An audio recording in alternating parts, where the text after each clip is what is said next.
بسم اللہ الرحمن الرحیم الحمدللہ رب العالمین والصلاة والسلام علی رسولہ الکریم وآلہ الطیبین الطاہرین المعصومین المنتجبین المہدیین المظلومین المعصومین الذین اذہب اللہ عنہم الرجس وطہرہم تطہیرا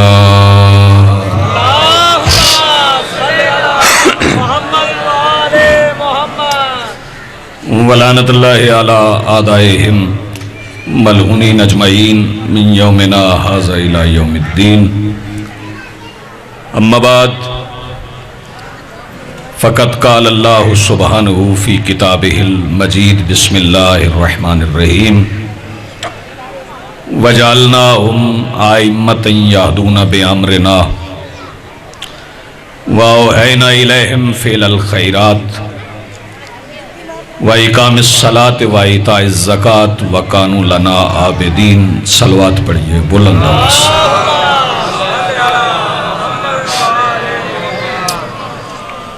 سب سے پہلے آج کی صف انتظار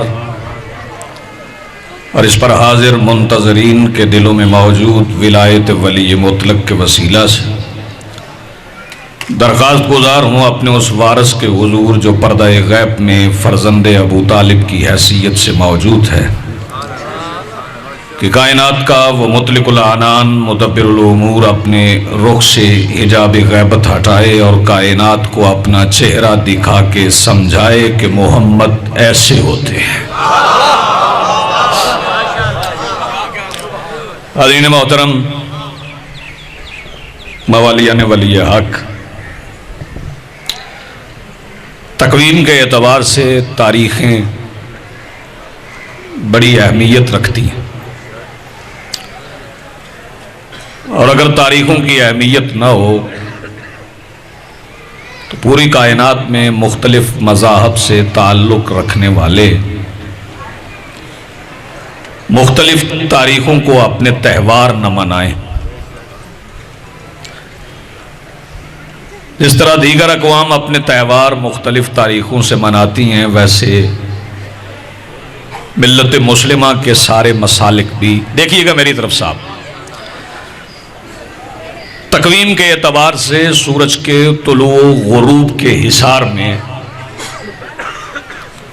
اپنے ایام مناتے ہیں۔ سورج طلوع ہوتا ہے تو ایک تاریخ گریگورین کیلنڈر کے مطابق آغاز ہوتی ہے، اور سورج غروب ہوتا ہے تو اسلامی کیلنڈر کے مطابق ایک تاریخ کا آغاز ہوتا ہے۔ یہ طلوع غروب کا سلسلہ تب سے ہے جب سے یہ کائنات تخلیق ہوئی، لیکن کچھ ہستیاں ایسی ہیں جو طلوع غروب کی محتاج نہیں ہیں۔ ویسے یہ نظام سورج سے چاند سے چل رہا ہے، لیکن ابو طالب کے بیٹے سورج کے طلوع غروب کے محتاج نہیں۔ میں اگر ابو طالب کے بیٹوں کے نزدیک سورج کی حیثیت بتاؤں تو ایک جملے میں واضح کر سکتا ہوں کہ ابو طالب کی حویلی کے بیرونی دروازے کے دونوں طرف بنی ہوئی محرابوں میں رکھے ہوئے چراغ کی طرح ہے سورج ابو طالب کے بیٹوں کے لیے۔ وہ مشرق میں رکھ دیں تو صبح ہو جاتی ہے، مغرب میں رکھ دیں تو شام ہو جاتی ہے۔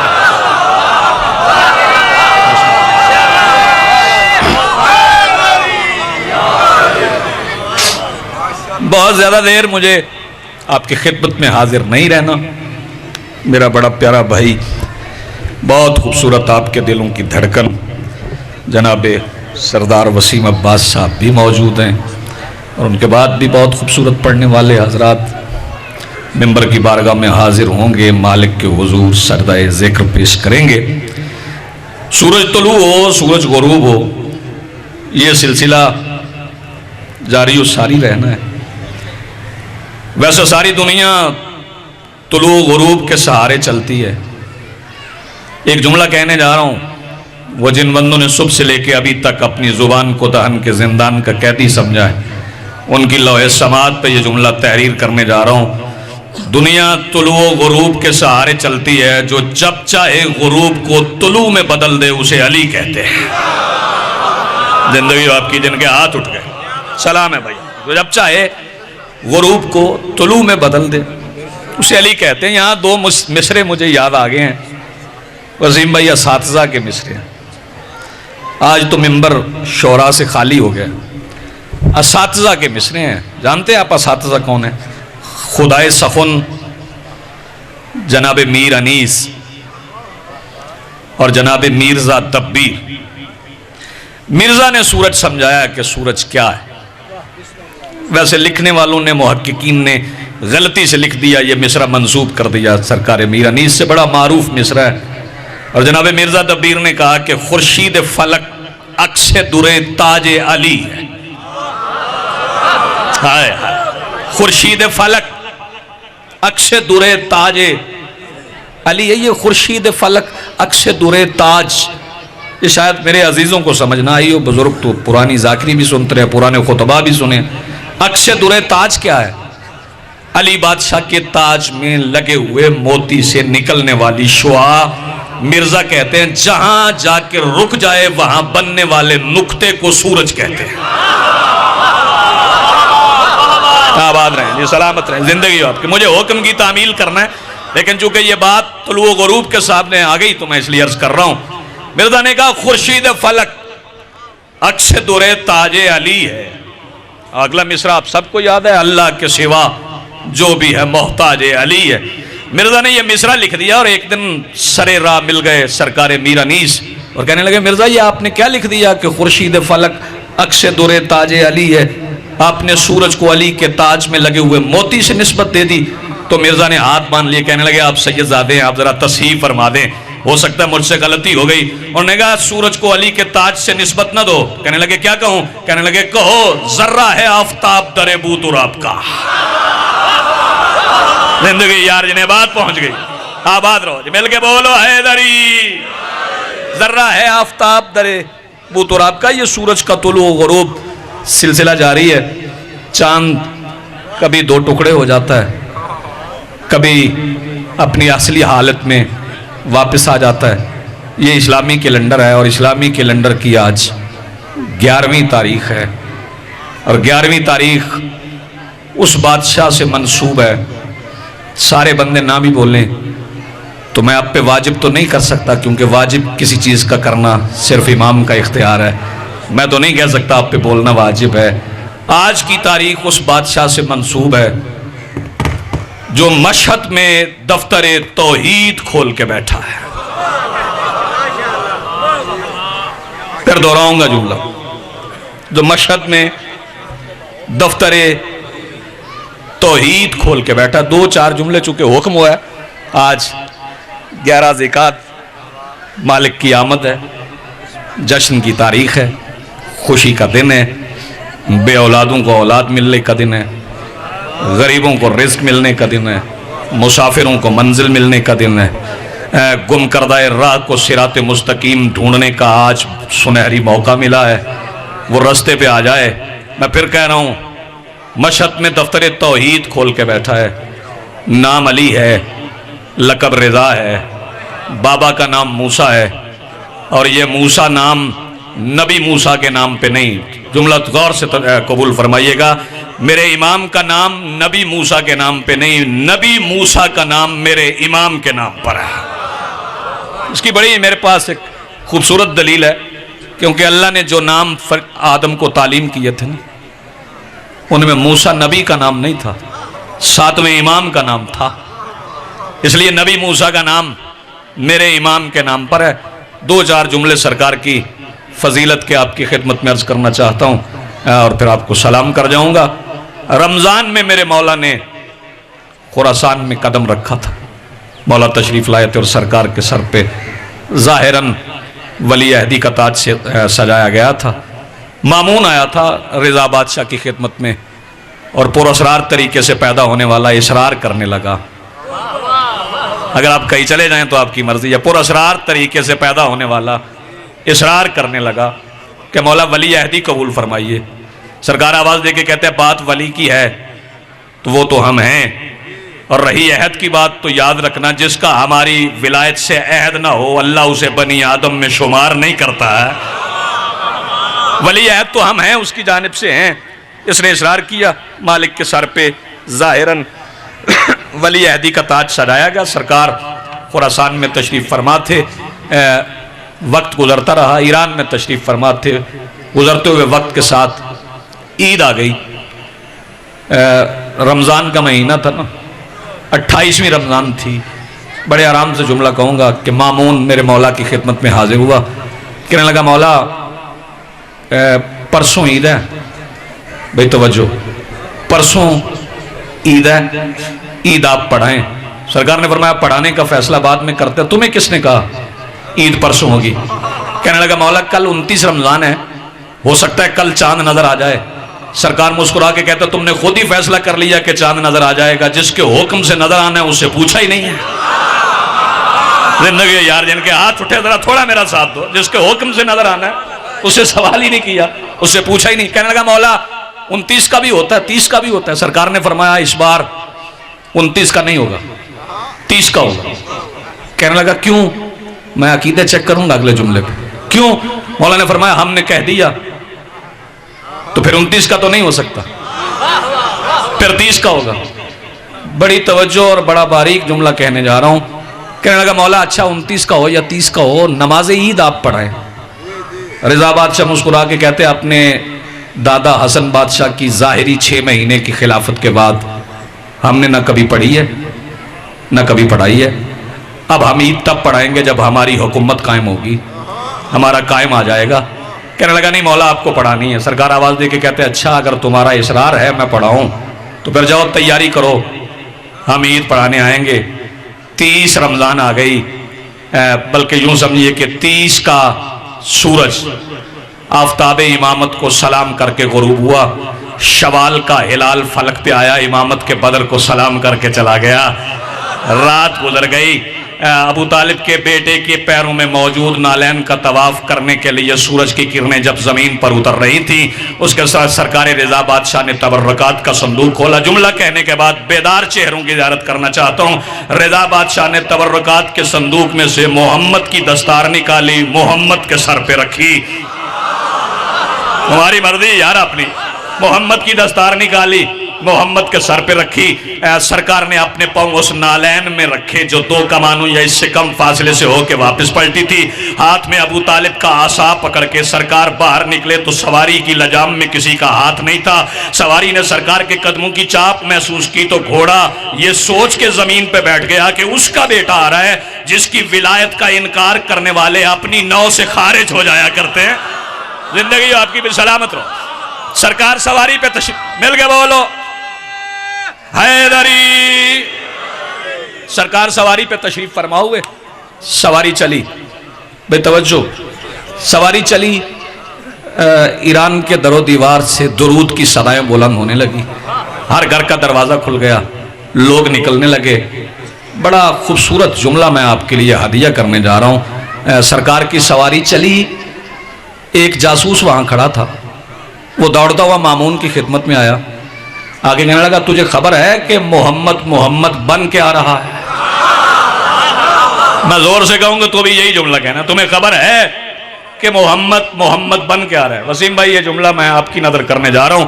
مامون کو پتا چلا کہ اگر سرکار آ گئے تو پھر عید ان کی ہوگی, ہمارا جنازہ ہو جائے گا. یہ بغیر جوتا پہنے ہوئے دوڑتا ہوا وہاں آیا جہاں رضا بادشاہ کی سواری کھڑی تھی. رضا بادشاہ کی سواری کے سامنے آ کے ذوالجناح کی تعظیم کو بدعت کہنے والوں کا باپ رضا کے گھوڑے کے پیروں میں جھک گیا. آپ نے توجہ نہیں فرما, سرکار کے گھوڑے کے سامنے جھکا. یہ آواز دے کے کہتا ہے مولا اچھا اذان سلوات پڑھ لے بلند.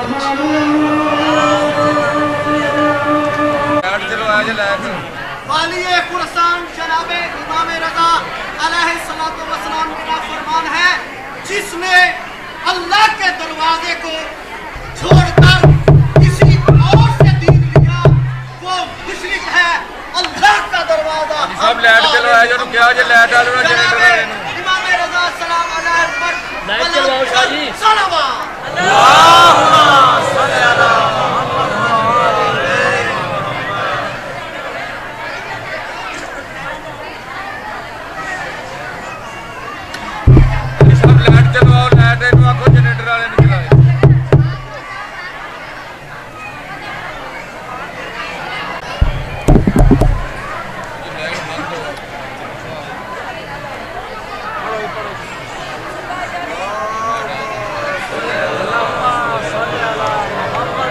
یا علی یا علی یا علی.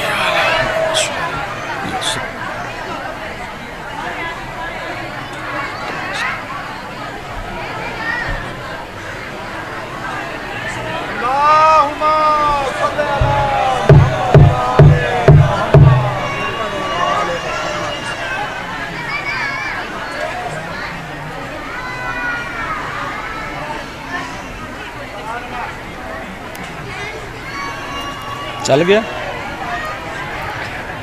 چلتے گیا.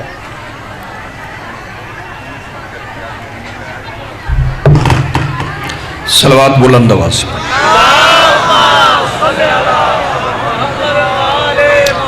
بس آخری جملہ کہوں اور میں آپ سے اجازت چاہوں. مولا ایران میں تشریف فرماتے قحط پڑ گیا. بس آخری لفظ کہنے جا رہا ہوں. امام نے حکم دیا تو بارش ہو گئی. جب بارش ہوئی تو سبزے نے زمین سے سر نکالا. قحط کے بعد رزق کی فراوانی ہو گئی اور ایران کا ہر بندہ ایک ہی جملہ کہنے لگا اور جملہ وہی تھا جو سن کے آج کے مولوی کو تکلیف ہوتی ہے. ہر طرف سے آوازیں آتی تھی علی نے رزق دیا. آپ نے توجہ نہیں فرمائی ہے. علی نے رزق دیا, علی نے رزق دیا. ایک حاجب تھا, حاجب ایک عہدے کا نام ہے. ویسے یہ مامون کا رشتہ دار تھا. بجلی کٹ کروا 60,000 روپیہ بجلی جو ہے ان کا لیٹ تے لا لیٹ ہے بھی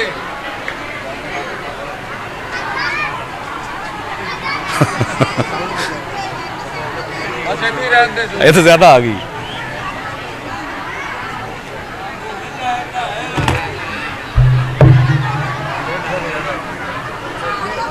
$330 وولٹ ہو گیا. ٹھیک ہے ہوں ٹھیک ہے. اچھا پورے ہو گئے. سردار وزیم صاحب کہہ رہے ہیں لوکاں لبدی نہیں ہے چوکی ہو گئی. کہیں کم کہیں زیادہ. حاجب نے آگے مامون سے کہا کہ حکومت تمہاری ہے, لوگ فضائل رضا کے پڑھتے ہیں. مامون کہنے لگا ہیں جو ان کے تو لوگ پڑھیں گے بھی ان کے. کوئی طریقہ ایسا ہے ہی نہیں کہ میں لوگوں کو ان کے فضائل پڑھنے سے روکوں. اس نے کہا ایک طریقہ ہے کہ تو دربار سجا, وزیروں مشیروں کی کرسیاں لگا, سفیروں کو بلا, پھر امام کو بلا اور پابندی لگا دے کہ کوئی بندہ امام کے احترام کے لیے اٹھے نہ. میں اٹھ کے امام کی مخالفت میں تقریر کروں گا. لوگوں کے دلوں سے امام کا رعب اتر جائے گا تو ان کو ولی عہدی سے ہٹا دینا, لوگوں ان کے فضائل پڑھنا چھوڑ دیں گے. کہنے لگا تجویز تیری پسند آئی ہے, بلکہ نجاست کی بات نجاست کی سمجھ میں آ گئی. دربار سر گیا, وزیروں مشیروں کی کرسیاں لگ گئی. ایک جملہ مجھے کہنا دیکھیے گا, میری طرف ادھر ادھر نہ دیکھیے گا. پیغام امام کو بھجوایا گیا, پابندی لگ گئی کہ خبردار کوئی بندہ امام کے استقبال کے لیے نہیں اٹھے گا, کوئی بندہ امام کے استقبال کے لیے امام کی عزت کے لیے آگے بڑھ کے پردہ نہیں ہٹائے گا. سرکار اپنے غلام کے ساتھ دربار کی طرف روانہ ہوئے. میں بتاؤں کیسے چلے؟ مودت کے فرش پہ درود کی ترنم میں, تطہیر کی کناتوں میں. کنتن کنزن مخفیہ کا کھلا ہوا خزانہ مامون کے دربار کے نزدیک پہنچا.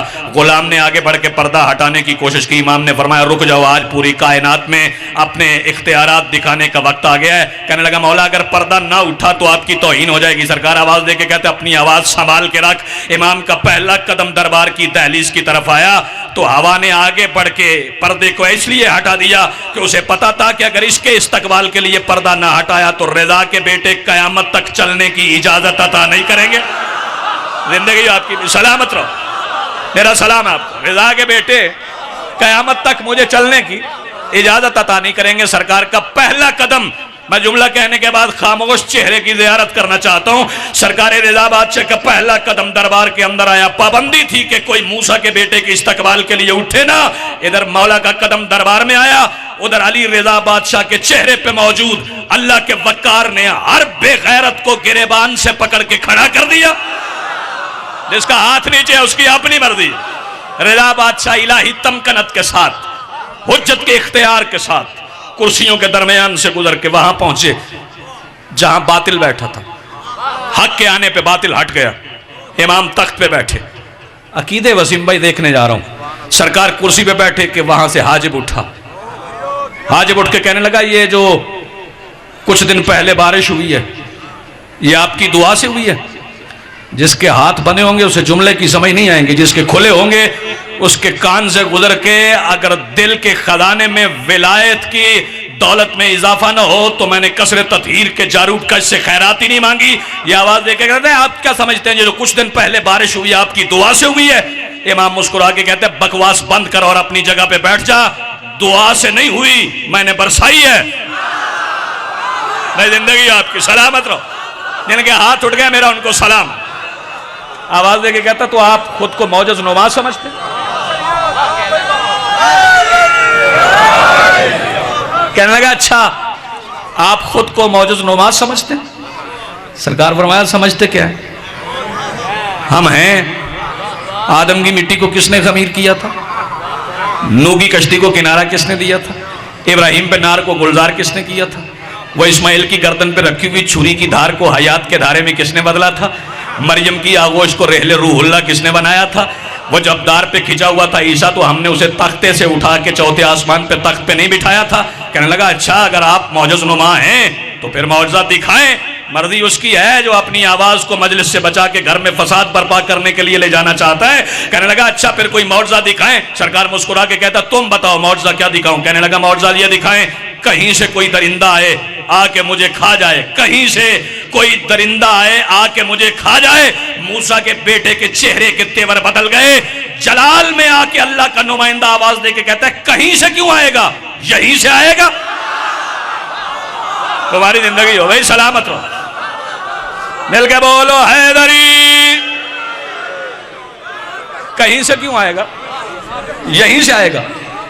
جب مولا نے فرمایا نا یہیں سے آئے گا تو درباریوں نے ایک دوسرے کا چہرہ دیکھا کہ یہ ہم میں سے درندہ کون ہے. جو مولا فرما رہے ہیں کہ یہیں سے آئے گا. درباری ایک دوسرے کا چہرہ دیکھ رہے تھے کہ امام نے اپنی پشت پہ دیوار پہ لگے ہوئے قالین پہ سوئی کے دھاگے سے نکلی ہوئی شیر کی تصویر کو دیکھا. شیر چلا. آپ نے توجہ ہی نہیں فرمایا. امام نے تصویر کو دیکھا شیر چلا. سرکار حکم دے کے کہتا ہے فخذ ھذا الرجل. نگل جائے اس آدمی کو. سنگ مرمر کا سفید فرش تھا. شیر آیا. اس نے چھری سے کاٹ کے کانٹے سے کھایا پنجوں سے. شیر کھاتا رہا. زمین پر خون کا دھبا تک نہ پڑا. ایسے ہوتا ہے طہارت کے کہنے پہ نجاست کا خاتمہ. طہارت کے کہنے پہ نجاست کا خاتمہ. جب شیر کھا چکا اسے کھانے کے بعد امام کے سامنے آیا. کہنے لگا. بندے کہتے اپنی زبان میں نہیں. حوالے میرے پاس موجود ہیں. اپنی زبان میں نہیں فصیح عربی میں 10 سے پڑھ کے آیا تھا. عربی بولنے لگا. امام کے سامنے آیا عربی بولنے لگا. عربی میں کہنے لگا. جو بھی کہا وہ میں بتاتا ہوں. یہ عربی کیسے بولنے لگا؟ صرف ایک بات سمجھانے کے لیے کہ اگر دل میں علی کی ولایت ہو تو جانور عالم ہوتا ہے اور علی کی ولایت نہ ہو تو عالم کہلوانے والا جانور ہوتا ہے. مردی تمہاری اپنی یار جیسے جی چاہو تم. امام سے کہنے لگا مولا وہ جو میں نے پہلے کھایا نا وہ آپ کا حکم تھا. اب نوکر کی بھی ایک خواہش ہے. مولا نے پوچھا کیا؟ کہنے لگا جی آپ کا اصلی دشمن تو آپ کے پہلو میں بیٹھا. یہ کہنا تھا کہ بے ہوش کو غش آ گیا. ہوش میں تو پہلے نہیں. ہوش والا تو مولا کے دروازے پہ ہوتا ہے نا. بے ہوش کو غش آ گیا. اس کے پیروں کے تلوے ملے گئے. اٹھ کے بیٹھ گیا. کہنے لگا مولا شیر یہاں تھا. سرکار نے فرمایا وہاں ہے وہ دیکھو. کہنے لگا جی پھر تصویر. سرکار نے فرمایا پہچان میں علی کا بیٹا ہوں. جب چاہے لا شے کو شے کر دوں. بس بات ختم. اتنا ہی وقت تھا. اس سے آگے جاتا اتنا ہی وقت تھا. وہ جب چاہیں شے کو لا شے کرتے ہیں. جب چاہیں لا شے کو شے کرتے ہیں. دربار میں معجزے صرف ابو طالب کے بیٹوں نے نہیں دکھائے. ابو طالب کی بیٹیوں نے بھی دکھائے. 2-3 جملے مصائب کے اگر کوئی بندہ یہ سمجھے. ایسے بہت بڑا مصائب خان میرے بات موجود ہے. رونے میں آپ کی معاونت کرے گا. دعا ہے میری مالک اور اس سے زیادہ بندے کہتے اس سے زیادہ بخت کیا ہوگا؟ نہیں، مالک کے پاس پتہ نہیں کتنا بخت ہے. کوئی بات عطا کر دیں جو ساری زندگی کی دولت سے زیادہ ہو، ساری کائنات کی دولت سے زیادہ ہو. مجھے کہا گیا کہ یہاں اہل سنت آئے ہیں، میرا سلام ہے ان کو جو یہاں حسین بادشاہ کی مجلس سننے کے لیے آئے ہیں. اگر تمہیں روتے ہوئے دیکھ کے وہ پریشان ہو جائیں کہ یہ کیوں روتے ہیں، تو میں انہیں رونے کی ایک وجہ بتا دوں. ہمارے رونے کی وجہ یہ ہے سنی بھائیوں کہ ماں بھی زخمی تھی، بیٹی بھی زخمی تھی.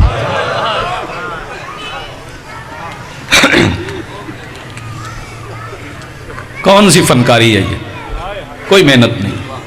آپ بیٹھے ہی رونے کے لیے سارے تیار رو کے بیٹھے. میں فیصل آباد پڑھ رہا تھا، وسیم عباس ممبر پہ آیا، لوگ دوڑ کے اندر آئے. مجھے ایک صاحب کہنے لگے کیوں لوگ دوڑ کے اندر آتے؟ اور میں نے کہا ذاکروں کے چہرے دیکھنے نہیں آتے، شیعہ جوان رونے کو ترسے ہوئے ہیں نا، خاندان رسول کو رونا چاہتے ہیں، رونے کے لیے مجلس میں جا رہے ہیں. ایک جملہ میں نے کہا، آوازیں بلند ہو گئی، ماں بھی زخمی تھی، بیٹی بھی زخمی تھی. بس ایک جملے میں بتاؤں گا، ماں کتنی زخمی تھی، بیٹی کتنی زخمی تھی. اندازہ لگا رہا ہوں، زخم گنے نہیں جا سکتے جب حسین کے نہیں گنے جا سکے. بس ایک بین، اس کا ترجمہ آپ کی سماعتوں کی نظر کروں گا، میں ممبر چھوڑ جاؤں گا. جی بسم اللہ.